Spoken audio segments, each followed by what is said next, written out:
Hey guys, it's Bruni again. So for this assignment, I decided to submit a video file, and I did the MBTI test, and I found out I was an ENFP. So it means I'm extroverted, intuitive, feeling, perceiving. So 62% is mainly the extroverted part, from what I gathered, and I thought that was pretty accurate, actually.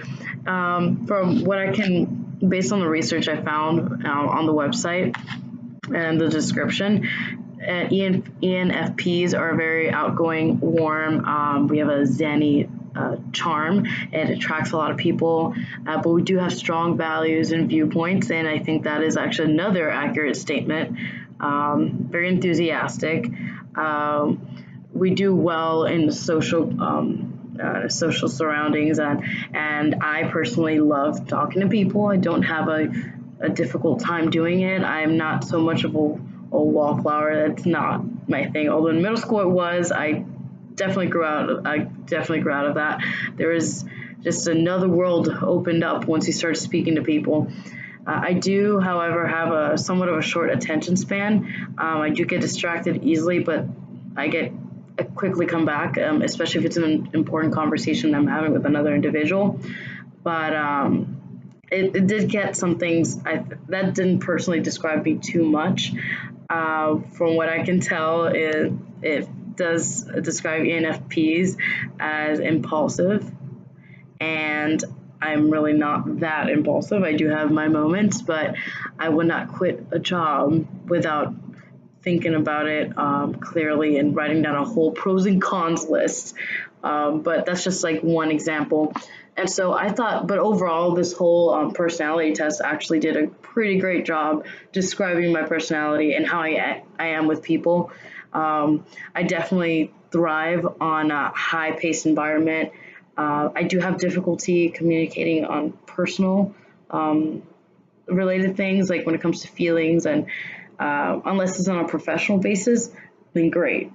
Anything other than that, but I think that's more circumstantial and just like how to open up with certain things. If when it comes to like professional career wise, that I can do. But no, this was actually pretty good questions. So now I'm thinking of scenarios that would be very like the first question was a case study scenario based on that score that I got and how it could create a very positive interaction with people. I think the best way to do that would be outreach events. I think being an ENFP would be amazing because you're a very vibrant person. You attract people, convince them, but not overpowering them with your values. You're basically just trying to educate them without being patronizing. And so you try to attract that the crowd in, and it really does create a more positive interaction. Keep it simple, bring in some humor, and bam, that's how you kind of get their attention. And it definitely kind of connects you with the audience if you try to connect with them at a personal level, how they can relate to this particular topic that you're the topic at hand. And that's where the positive note goes in. Now, on a negative note, the very challenging aspect is those that are completely against whatever it is you're trying to explain to them that could be a better solution, or just trying to simply educate them on a practice, or in my case, like I do a lot of that's why I'm actually here at a conference. So this conference is on venomous snake conservation, which is good practice for how to deal with people who like to kill snakes, actually. And we deal with all what kind of protocols are in place, and we do a lot of presentations and research and kind of educate all the other scientists along with those that first time being here, trying to get to know that field a lot more. And so I've dealt with a lot of individuals that are not okay with venomous snakes, and a lot of people aren't because they're perceived as